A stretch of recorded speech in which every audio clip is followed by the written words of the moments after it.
Mm-hmm. Anything that is black is political. Anything that is our culture is political. Yeah.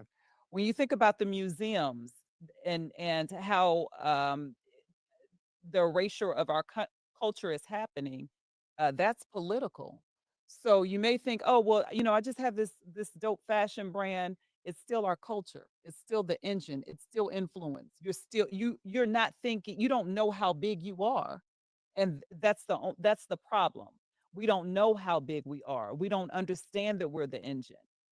Ah, well, that Everything we do. so this is a good segue into the second topic we want to talk about, which is the TikTok's U.S. ownership deal moves forward. So President Trump signed an executive order for TikTok to be owned completely, majority by U.S. investors.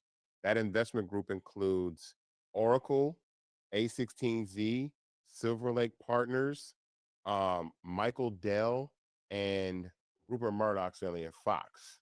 You mean AKA the Legion of Doom? Right. And there's a Saudi company, I think, that might be involved in owning part of TikTok as well. And so it leaves China or ByteDance with 19.9% ownership of the platform, and they valued the deal at $17 billion, which I feel like is undervalued. Yeah, for I feel sure. like it's worth way more than that. Yeah. MGX is the company. Yeah, that's right, because that's the one that just bought. Because MGX just acquired EA Sports, and everybody's worried about that because everybody's like the Saudis just bought The Sims, they just bought Madden, they just bought all these what does that mean for people being able to? You're worried about foreign entities having access to your data, but what do you think? You think the Saudis are gonna have? They're gonna have access to your data. They're gonna have access Yeah. to you on EA and all that. So FIFA and all that kind of stuff in Madden. So they're gonna have access to that. Jesus, that's Yeah. incredible. So let's get into it. So Yeah. with the U.S. ownership and new board leadership, how do you think this will change TikTok's policies around moderation, data, algorithm design? Oh, you go first, and I'm gonna go ahead and really crack it off. No, I mean it's what we said. It's that Yeah. suppression. It's whatever the political agenda is. If you are not a part of that, you're getting suppressed. That's it. Yeah, Yeah. so this is an absolute propaganda machine now, right? Actually, it's funny because Taylor Lorenz wrote an article, like another article somewhere else. Who we talked about Taylor Lorenz before, but it said TikTok is about to go full MAGA, Mhm. right? You It's a, you know Trump. You know that he talked about that. He had a comment about that. He said, "I know he thinks that I know everybody thinks that I'm going to go full MAGA, but I'm going to be fair." He did say that. Yes, he I did said see. that. Now, do right. we think that's the reality? You ask the people out there, do y'all think it's gonna be a reality? Do y'all think it's going to be No, reality? I mean, okay, this is what I hypothesize, Mm. right? That they're gonna come in and they're gonna screw it up. Yeah, They're gonna make it not fun.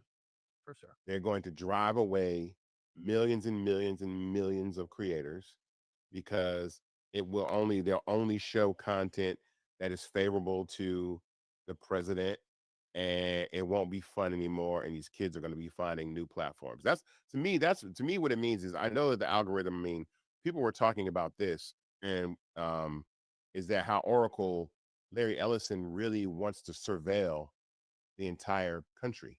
He's big on surveillance. He's actually sold surveillance software to China, which is actually funny. That surveillance and Oracle has sold surveillance software to China, which is ironic that we were worried about people China having access to your data, Right. but Oracle is the one that's actually creating the software that lets you surveil everything. And they've done that. You can look that up, Noah, too. Oh, this is what he said. This is crazy. Larry Ellison once, shoot, I got caught up by an ad. He basically Once said, predicted that citizens will be on their best behavior amid constant recording. Now that his company will play a key role in social media. yes, it's monitoring what you. I mean, it's watching you 24/7. Now, look, I think there's some good things that can come from technology and monitoring and seeing people, right? Now, whether or not that gets manipulated or not, because we all seen Minority Report.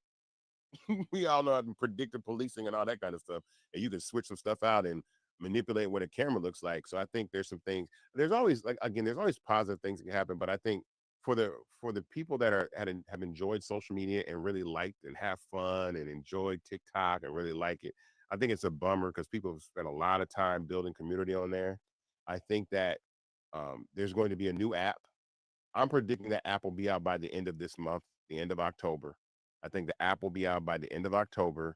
Um, I think they'll try to transition everybody over, and we'll be ready for that mass migration that happens. Let me ask. I want to ask a question, right? Hmm. Putting this back into the history of journalism, right? Most of us are familiar with the term yellow journalism, but that didn't stop people from reading newspapers. My question is, do you think that the migration will be smaller or bigger than what we may predict? Migration from TikTok. Yeah, to other platforms. I think that initially, because this is not going to take effect until, what did they say, March? In terms of the actual development of everything getting transferred over. No, I think it's supposed to happen between. I think they're going to launch a new app in October, and they're going to shut down the old TikTok in March of 2026. Okay, Yeah. March of 2026. I think that they're going to do their best to keep things this look the same. They want things to look the same initially, is what I would think. Yeah. It'll be a slow, and then all of a sudden, April is going to switch up one. it's going to switch up. That's what I believe. I think it's going to switch up once people get like, oh, okay, this is not so bad. Everything is okay, and I think things are going to get really ugly. I think. I think. Have you? What does that look like? I don't know. What's your take, Mr. Hayes? Well, the last time when TikTok went down for 12 hours, we got over 400,000 users in a few days. Yep. So if people are leaving the platform or are not comfortable or staying on the platform, and I've heard from a lot of people that they're not going to stay on that platform, it's an opportunity for us. I'm here to capitalize. I was all here to say, listen, as soon as that new app comes out, download Fanbase. Before you do, migrate all your TikTok content over to Fanbase. Yeah. Like right now, like migrate your content over to Fanbase now, because we're going to take as much of an opportunity to exploit this for the betterment of people that don't want to be censored and are down with free speech, and actually just live up to what we feel social media could be should be, because it's not fun anymore. Yeah. Now it's just it's gone from being a toy to a tool, and everything is how can we manipulate the system. The prime is it the prime minister of Israel, like he was talking about Oh, I always mispronounce his name, but Netanyahu. Oh, then Netanyahu. But I just saw a video of him. I saw this video of Netanyahu, and he was basically saying we have to fight wars with the new weapons. It can't be. He literally said this out Yeah, loud. it can't be He armies. said it's not swords. Mm-hmm. He said it's not cavalries. It's not drones. It's social media. Propaganda. And he said the most important weapon today is social media, and the most important deal going on is TikTok. And I was like, well, why he's so concerned about TikTok like that? If he, Well, I mean, that's scary. Like he said, Yeah. TikTok is, Because we say, and you've said this, that social media is a tool, but social media really is the foundation. It really is the foundation. They're building foundations on social media. They're building movements on social media, and they're real influencing is happening there, and influencing is what makes things move. yeah, what makes social media so powerful? It's TV that doesn't turn off. Yeah. It's on 24 hours a day, 7 days a week. And it's If you- everything you and want. It's It's all the candy. everything you want. Everything you want. And so if you wake up in the middle of the night, it's on. It's on. And so my point is the opportunity to reach people 24 hours a day, 7 days a week. It's better than that. We don't even look at these TVs in here. We have we have some pretty nice TVs in this office. I don't think we haven't turned these. We've been here over a year and change now. I don't think we turned these TVs on 10 times. No, we Because everybody's on their phone. Yeah. exactly. Wherever they are. Yeah. You could be at a funeral and you're on your phone. Right. It just doesn't. Yeah, you're on your phone. You're on, and so that connectivity is really, I think, something that is an advantage to manipulate people or make money or reach your audience And all of that. yeah, and all of that. Yes. So it's like in the right hands, it's great. I can reach my community. I can build community. I can do the right things. I can raise money. I can have fun. I can shoot content. In the wrong hands is we got to stop these people from taking over our country. Yeah. posts all the time, Right. hype people up to go, do some wild stuff. And the wrong hands, it's all let's simultaneously go bomb churches and shoot people up and set Exactly. fires. And in the wrong hands, it could be very dangerous. But organization, when you're organizing, that could be very dangerous Yeah. when you can reach millions of people to organize with you. And that's why it's so important that we are organizing in a lot of ways. Or counter organizing actually against the opposition in the Absolutely. same way. We have to be using the same way. And Yeah. I'm so disappointed at all. Listen, where are y'all rich liberal billionaires at? I'm telling you right now, like Mackenzie Bezos, call me. Yeah. You know what I'm saying? Like, Yeah. hey, what's going on? Or Yeah. you know what I'm saying? Or And she just gave, how much did she give to HBCUs? 70 million. To UNCF, yeah. Yeah, she gave Yeah. 70 million to HBCUs or Bloomberg, hit us up. I mean, the crazy thing that people don't know about Turning Point USA, even furthering an agenda, they were getting $95 million a year in donations. Just funded $95 million a year to just talk, Wow. to just imagine getting $95 million a year just to push an agenda. Just to push an agenda. Just to That's push why an social media is so important. It's the foundation of what these people need. $95 million a year Yeah. to push an agenda. Yeah. Meanwhile, the other again the arrogance of the left or Democrats or I would say people that live in like the blue cities, like everybody that live on the coastal cities, think they run the world. New York, LA, Miami, all that. It's middle America. And the middle is like they bought the infrastructures. The same people have the same type of money, and they bought those infrastructures.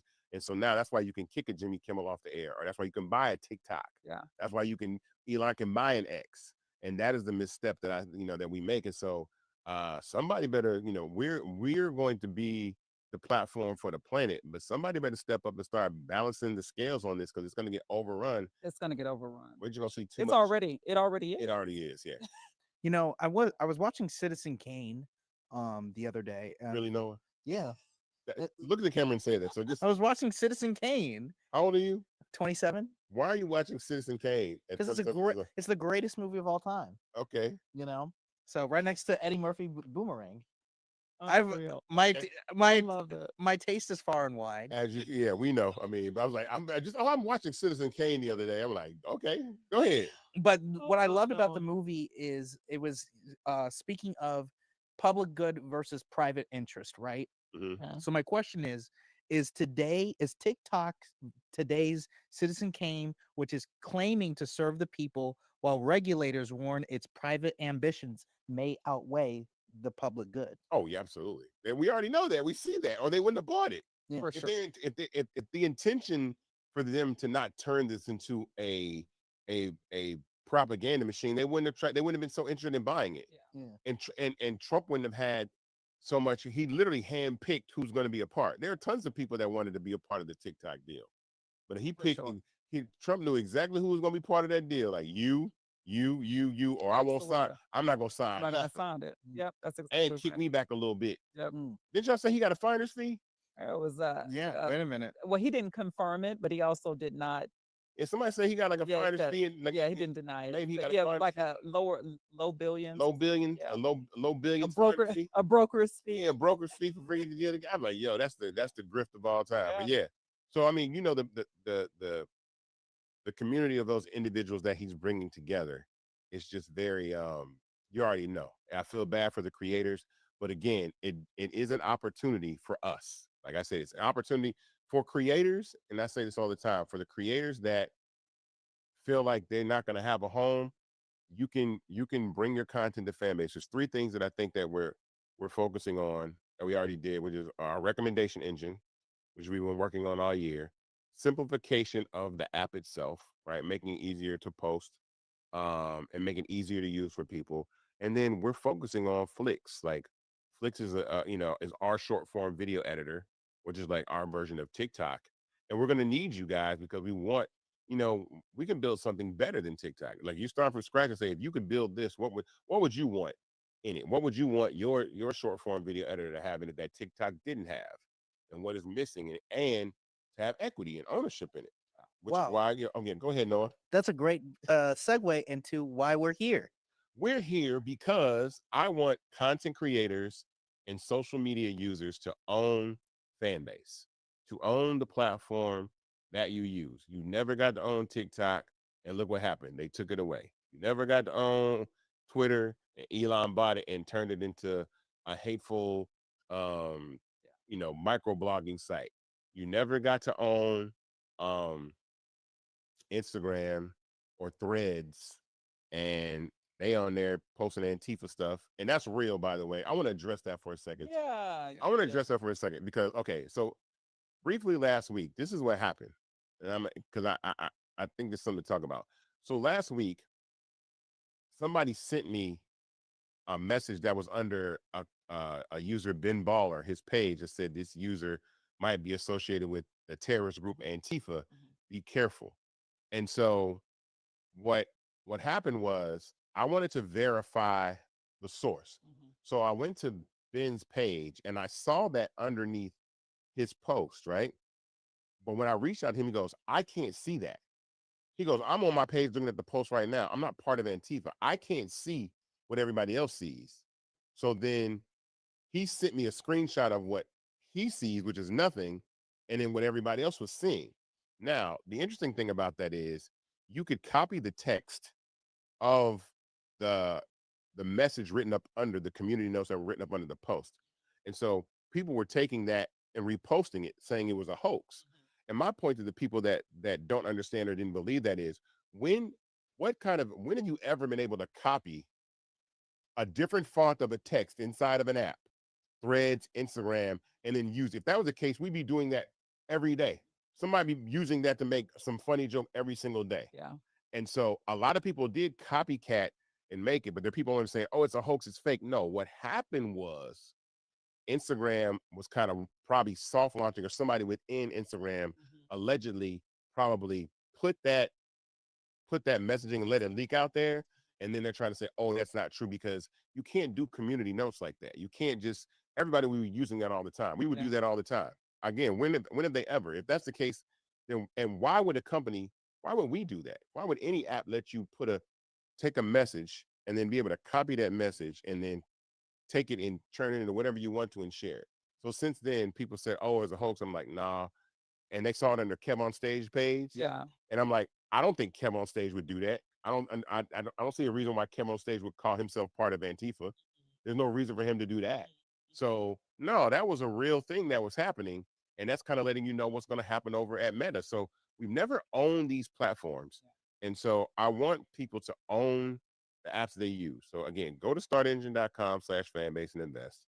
The minimum to invest is $399. That's 60 shares of stock in Fanbase at $665 a share. We're at about 13.25 million of our $17 million equity crowdfund for Fanbase. And it's really important because the capital that we raise, this is an independently funded startup. So we don't get money like the big boys do. If we did, it wouldn't even be a competition right now. It wouldn't even be a contest. Yeah. If we had $100 million, $200, $300 million, we wouldn't even be, Fanbase be the number one app in the world. We're doing the most with the least by far. But what I like about this is in this phase, in this stage of the company, the users can own it. And we're about to move into a new era. There's going to be look, like it or not, there's going to be a bunch of new social media platforms. That's what I love about things not lasting forever. I like the fact that TikTok is like, yeah, it's just showing people we need to think about the future. Yeah. And be part of what's going on. So go to startengine.com/fanbase to invest and join us. Wow. What a great segue I know. into our next segment. Drum roll. Speaking of our future, Yes. right? We made a big announcement today. We made a big announcement today that we are having our second annual Fanbase Investathon next week, October 8th at 8 p.m. live right here. So excited. Right here. Tamisha is going to be co-hosting with us. So she'll be back again. Like she's becoming part of the family over here. I am part of the She's family. leading the charge. She's making look, like I say, people listen to Black women. It's like Tamisha need to say everything. Like she need to do all the announcements. Because y'all pay attention when she talks. People pay attention to you, Isaac. No, they don't. They be like, they tired of hearing me. They want to hear you talk. So we're doing a live investor event, which will include we're streaming live on Roland Martin's YouTube channel, Beehive TV's YouTube channel, real life production. So real life street stars out of Texas. We're live streaming on that channel. We're live streaming on Not All Hood podcast channel. Shout out to the guys over there and more. We're going to simulcast on multiple YouTube channels live. And the goal is to close this race because, again, I want to build things faster and better. We'll have some special guests. We'll have some special announcements That's right. for sure. So we want people to tap in and tune in. You know, man, I've been with you since 2019, and I can say without a doubt that you have turned fan base into a cultural moment. How do you see Investathon continuing that? Um, because I want people to look back and be like, yo, like I put money into this company and I actually had a say so in how it was designed. I like being disruptive. I don't like people telling people what they can do. I want artists to be like, yo, I make more money using fan base than I do making records. Yeah. I want athletes to be like, well, look, bro, I know my last contract was 100 million, but I'm making that on fan base, so I'm gonna need $400 million. Yeah. Or I'm like, what we doing? So I think um, the ability for people to actually have equity, because I don't think anybody's ever done that before. In the way that we're doing it with equity crowdfunding, allowing people. That's why I like equity crowd. The combination of equity crowdfunding and social media is a perfect marriage because it allows people to have ownership of an asset that, given the right person, can actually increase the value of the asset. Own a piece of the platform that you make popular. Yeah, and what's interesting, because I mean, look, Sure. people raise money for all types of different things. They raise money for beverage brands or jet engines or medical supplies, and a lot of these things are things that either can be built or kind of B2B, products, not B2C products.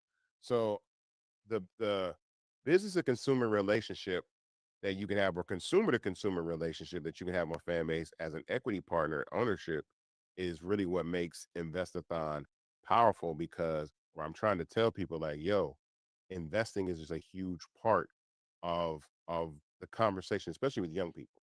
Again, this is my call to all of the content creators on platforms like uh Instagram and TikTok and Clubhouse. Like, get a piece of this company and do the same thing that you're doing over there, over here, and make money on the front end and have ownership on the back end. You have pride when you own something. Yeah.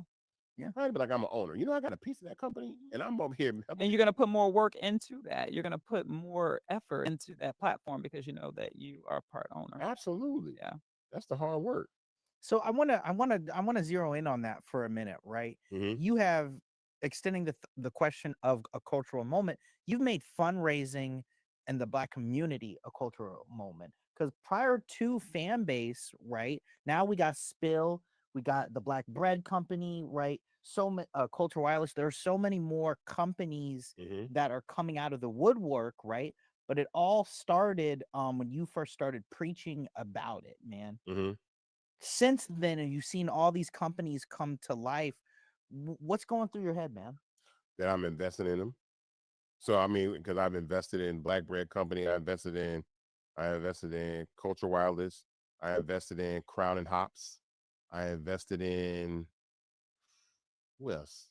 It's a bunch. Like every time somebody comes out with an equity crowdfund that's Black, I want to put some money into it, Yeah. because it's just, again, it's a way of becoming part of companies that normally you'd have to be an accredited investor and go through all this craziness. And I'm like, I'd rather, and for us, it's the opportunity to serve as an example. Like, fan base is going to succeed, but the part I'm going to love the most out of it, it is going to prove that you can put equity into something and scale it and exit. And we can do that with anything. We could do that with news. We could do that we could do that with any kind of business that we want to support, especially the ones that Black culture make popular. Mm. That's why I like shout out to Culture Wireless, because I'm like, yo, I mean, if we can get, here's a crazy stat. Here's a crazy stat. So shout out to BAM and Culture Wireless. When Ryan Reynolds, when they started Mint Mobile, they got to, I think, 1.5 or maybe 2.5 million users, and they sold for like $3 billion. Yeah. It's about the people. Yeah, but I mean, think about that. There's 48 million Black people in the United States of America.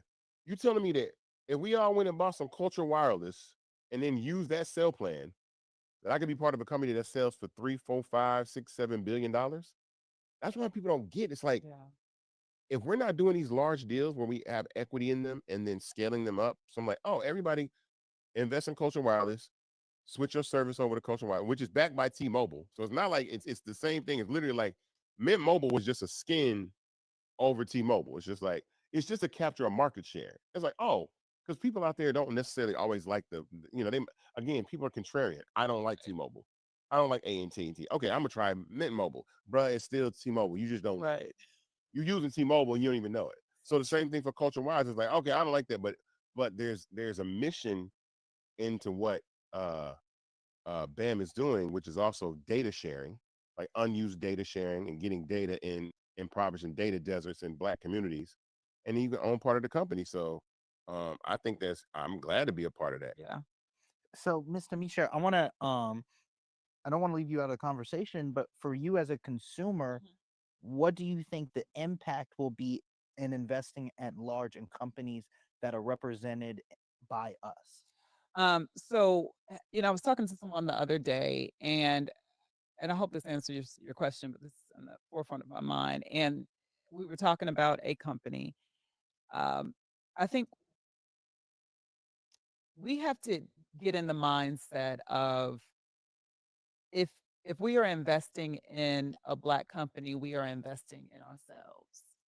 And we have to get out of the mindset of, okay, well, if I'm promoting this company, how is it helping me? How is it helping my company? I have my own agenda.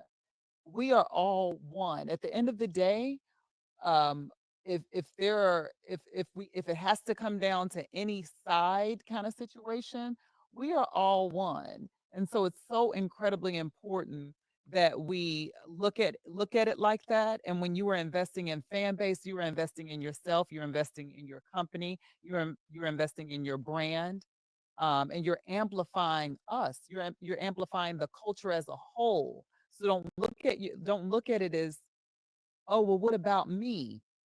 We are you. And that's what I want people to understand when you are investing in a fan base or any Black organization that you choose to invest in or that you're thinking about investing in. Uh, think about yourself being a part of a bigger ecosystem. Um, So, well, how about this too? Also, when the very first time you came here, I think when you first came here, you talked about the urgency of what we are in this time right now, what we need. I want you to again reiterate that because that's part of why it's important that we own these platforms or that it's important that fan base exists because we are in a crisis. I don't want people to forget what you initially Yeah, said. we don't want to because now and I say that, I said that back in August and now we see that we're in a crisis. We said this that we are in a crisis in August and now we see that that it's actually happening. We have to be able to now that you see that Trump and the administration is and these apps are going to be government managed. Um that's scary. And so that's why it's so important for us to be able to tell our stories the way that they really are, the way that they should be told. When I came to you initially, Isaac, about, I said, fan base is an emergency. It is an emergency, and it still is, and it will continue to be. And so when you're thinking about, okay, um, I have all of this going on Instagram, I have this going on in TikTok, start slowly, start migrating and building your community on fan base slowly so that when something does when it happens, you're already set on fan base. You don't have to scramble. So that's what I want people to do. Don't think about it as, don't wait until it's too late. For one, it's already late. So start migrating over now so that when your voice is suppressed, when you do start getting demonetized and deprioritized, you've already set up some place that's healthy for your business and for your brand. Yeah, that's. I mean, we gonna call you. You predicted the future No. in a few in less than a month. Tamisha came here like, we in trouble, and people, TikTok got bought, Jimmy Kimmel got kicked off the air. They have Oh, it's scary. it's crazy. It's happening. Scary time. It's happening in real time. And I think, so the weird part about it is I don't think people think it's not happening. Like, that's why people are like, wake up. Like, Yes. you don't think it's happening. It's happening, fam. TikTok is Yes. about to be over with. Like, wake up. It's gonna be out of here. Like, you know It's what I'm saying? not Somebody call the Spike. Huh? Somebody call Spike. right, exactly. Wake up. It's Yeah. not what you it's not that when you think about TikTok, it's not gonna be what you're used to. It's not Yeah. gonna be that. So you're holding on to something that's dead. It's dead. Yeah, It's over. they're holding on to what the idea of what it meant to them. Yes. It's the nostalgia of something that is no longer. It's no And it's a ghost. yeah, you can't hold on to that. They're gonna change it up. I mean, we had a call. We talked to some creators recently, and that was the first thing the creator said. He goes, "I know all of us are trying to ignore the fact, but TikTok is over with. This app is going away. This app is not gonna be the app it was. Even if it's still here, the app is gonna die. So what are we gonna do? Like, where are we gonna go? Yeah. Where's the next move? And even if it's the same, if it feels the same, trust me, it's It's not. they are working their magic in the background. So it may be a year from now when you're like, "Oh, wow, start migrating. Do yourself a real big favor. Be a business person and start migrating." My as we're running up on time, my question to you is we've had a version where we've been here before. Earlier, let's say we were talking about Black Wall Street, Mhm. right? And unfortunately, as a result of it being booming in businesses, people wanted to destroy what black people had created, right? Mhm. So as we've, there's a great saying, history doesn't repeat, it rhymes, right? Mhm. So as we're here in 2025 and you're building it up as well as advocating for other black businesses to be invested in, how do you what is your words to the detractors and to the haters? Oh, I don't have any. I mean, I don't have anything to say to them. Keep watching. Like, watch us. I mean, you didn't think we get this far. I promise you that much. I promise people didn't think that. They were like, yo, that's what what I like about all of us working together and doing this is because I know there's people out there believing like this ain't finna work. He's not finna do it. And we and you have to speak affirmative. You have to speak life and success into the things that you want. And it's got to sound crazy, like, oh, fan base is gonna be the biggest app in the world. Segue back to Kai Sanat. Kai Sanat, there's a video of him. It's like 2019 or 2020. He's talking to himself. He's like, hey, future Kai. And he's talking to the camera. He's like, you're gonna be one of the biggest streamers of all time. And you're gonna look back at this one day and be like, wow, I actually did that. And he did it. You have to speak it like that. And a We lot of have to times, believe in ourselves more. yeah. Black I don't people, care why we have, yeah, like we have to really believe in ourselves a lot what more, do we really understand the weight that we hold and and the power behind our engine. Like we don't get it. Because if we did, we would be investing in fan base like crazy. It's like, oh yeah, we got it. We have this. Somebody has a platform for us. Let's do it. and We don't believe in ourselves. the most insane thing about what you just said is we have the data that shows It it. proves It it. proves it. We literally have the proof. It's not like you like I said, if this isn't a real algorithm, this is not a real question. Ask yourself this: if black people plus social media equals billion-dollar pop culture platform, then why not own one? Yeah. Why Because not we don't believe that we're doing it. Yeah. We believe that the app is doing Yeah. it. No, we're doing it. No, but I don't believe that. I I really don't, do. because I don't believe they think that the NFL is making the football players good, or I believe that they believe that Instagram has made them great. right, I believe they believe TikTok has made them great. right. No, you've made TikTok great. You've made Instagram great. You've made YouTube great. Now, how about investing in yourself and make yourself great? Yeah, we don't. We definitely don't. We definitely have this kind of like boogeyman mentality, or we don't believe, or Yeah. and one of the things about me, I'll say this personally for me, the reason why I'm so calm and centered in what I do is because I always say I have the best example of someone that people didn't believe in that was successful, right? Which is my dad. And the only reason I'm saying that is at a time when black people were, we are still in the civil rights era, And this is a guy that was like literally verbatim. This is what they said. They're not gonna let no nigga win no Oscar. Imagine saying that. They're not gonna let no nigga win no Oscar. You think you gonna win an Oscar, Isaac Hayes? Really? You? Memphis, Tennessee? They're not gonna let you do that. And he did it. So I can't start anything and not believe that it's not possible. Yeah. I've seen somebody do it.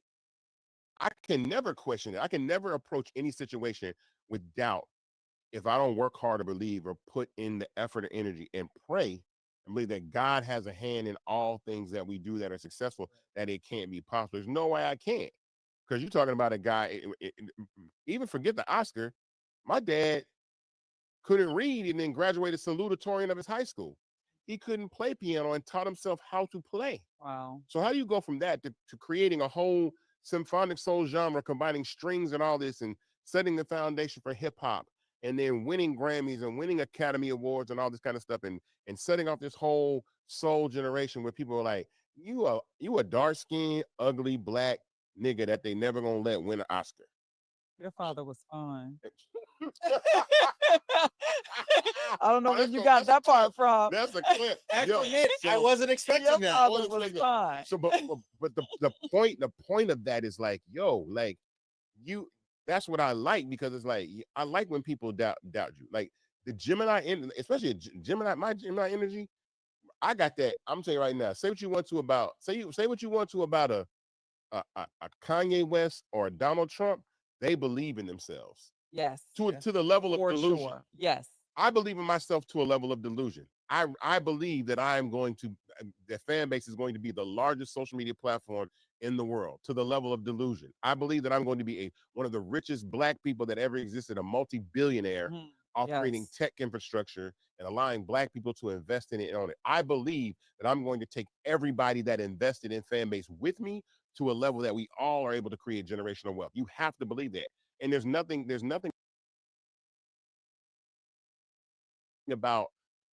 from the past or the present that says it.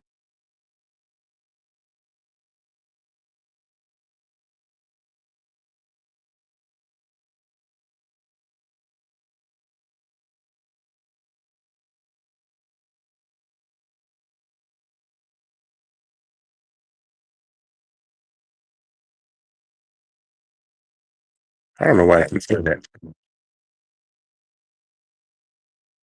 but that was really literally the end of the episode, guys. So I just gave a shout out. Said, hey, look, everybody go to startengine.com/fanbase to invest. Investathon is next Wednesday, October 8th at 8 p.m. live. Tap in. Make sure you invest, and shout out to Team Canada in the building because something special is about to happen that I know you guys have been waiting for up there. But yeah, this is the town hall. Glad you guys tuned in. It literally was like maybe a minute left. I don't know why the YouTube started acting funny right at the end. But yeah, so get ready and come back next week for another episode of Invested in our audio town hall. All right, guys, talk to you later.